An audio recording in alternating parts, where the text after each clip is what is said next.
Yeah, it's a whole fucking thing. I don't know, and that's the thing is, it's like I honestly I wished him all the best. At this point, I just wish he would shut the fuck up. Wedge, who are you? You keep showing up. I don't know who you are. Um, I don't know. Tell me. I'll give you one opportunity in the stream. That is a laundry machine that you hear. Yes, life is going on in the background. I'm probably gonna go to bed soon. This has gone on way longer than I wanted to, but I don't know. Streaming is a lot more fun of a platform than Telegram, to be honest. And you people are still here for some reason. Yeah, laundry ASMR. But Wedge, you've got one shot in the chat. Tell me what your stream is about and why I should get on it, and maybe I will. It is what it is. Um, Let me see here. Ba-ba-ba. JQ in the chat. No more brother words. Didn't do dirt and Masons are gay, period. Okay, look, I literally have done like 3 streams criticizing Masons and exploring it. I also think that all the the kitty rape in the Catholic Church is gay because most of it is homosexual and there's a lot of homosexuals in the church. You know what I mean? Like, if people want to be all about Christianity and they want, and I've talked about Christianity quite a bit. I come from a Christian background, right? But Jesus was really big on not throwing stones if it makes you a hypocrite, and I think that's something people should embrace, right? If the Catholics, and I get that the Catholics don't like the Masons. I worked on a project a while back that fell apart because the Catholics basically were unable to reconcile their faith with the idea that they'd be working with non-Catholics who might ask them to do things that they would disagree with philosophically, and there's this whole thing. But Jesus taught, "Let he who's without sin cast the first stone." And then I see all these people who act morally superior because of religion, just chucking rocks everywhere, and I'm like, damn. Gandhi said, "I like your Christ. I do not like your Christians so much. They're so unlike your Christ." And I keep quoting people. I like quoting people. I don't give a fuck. It's okay to borrow from. Oh God, I borrowed from Gandhi. Well, Gandhi liked Hitler, so I don't know. But he was also a vegetarian and apparently a sexual predator. Gandhi was a fucking weirdo. Doesn't matter. The point is though is have your own identity, have your own views, have your own. Don't be defined by what they want to define you as. If you have enemies, good. That means you did something worthwhile. It means you did something worth making an enemy.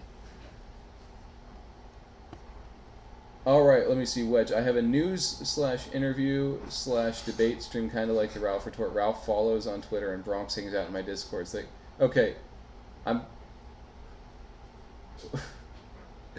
You just said that the Bronx blogger hangs out in your Discord, so I should come on your show.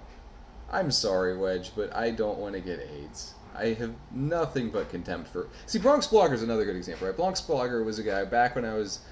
trying to make blood sports part of the repertoire of the shows that I was doing. He was this fake Antifa guy who would always, be willing to show up and engage. And then I stopped inviting him because I realized he wasn't actually engaging in good faith. It was kayfabe to him. Now I don't know what I'm sure he believes very strongly in anti-fascism and all that kind of stuff, right? But the guy was putting on a shtick because one time I got him off air and I'm like, dude, what the fuck was that? And he was like, oh, I thought that's what you wanted from me, and I'm like, no. Like, I brought you on to argue with somebody. I don't want you to, make up some, bullshit. And it was stupid. I hate the kayfabe aspect of blood sports. But the point is Bronx Blogger's a guy I invited on a show constantly. And I did nothing but nice things to the guy. Even though he was Antifa, even though he just went on me. Because, I was like, okay, the guy hadn't done anything wrong to me. And I'll show him the respect to bring him on shows and try not to let him just get constantly gang fucked to death by a panel or an audience. And then the guy goes around and he does everything he can to try to... Now, I understand, right? It's the story of the farmer and the scorpion. I knew he was a scorpion, and I'm not mad. He didn't really sting me. He tried to, but, the guy... I've got no respect for Bronx. Sorry, he lost that shot. And also Ralph. Ralph and I were once friends. I don't know where Ralph and I stand. I don't personally hate Ralph. I'm good friends with Gator. We haven't talked in a while, but I really like Gator. Gator's always been a stand-up guy. And there was a while back when Ralph and Gator were on the outs with each other, and I took Gator's side on that, and I think Ralph is still mad about that. But I think Gator was in the right, and look, they're working together now, so I don't know. But Ralph is in this terrible position where he has to try to bring on people to support his show. Ralph's politics, I don't agree with. Ralph's personal life, I don't agree with. Ralph's professional business practices, I certainly have some qualms with. But I feel bad for him because he's in this spot where he's got to be friendly with all the movement figures so he can get people on his show, so he can put asses in the seat, so to speak.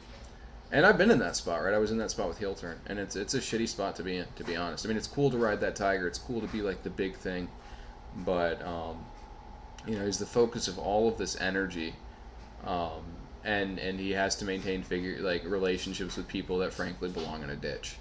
So I feel for the guy to that degree, but I don't think he likes me very much because a lot of his friends, or at least people he has to be friends with, really don't like me because I've been pretty critical of them and their movement. So it is what it is. But see, that's the thing. Are we still doing fucking Gator versus Bronx? I've heard that debate. It's a good debate. It's funny to hear him, yell at him, but Gator's a good dude, and that's about it. All right, Wedge. I'll tell you this: if you can because Gator knows how to get a hold of me. If you have Gator message me and tell me that I should go on your show, I will go on your show, Wedge. We got a deal? Is that fair? Ruby Spastic. I don't know. Okay, Wedge, you have my interest, but that's my challenge to you. You want me on your show. I'm not gonna let this keep distracting everything. Have Gator tell me to go on your show. All right, bet. Too easy. All right, cool. So with that, I don't know what else there is to be said.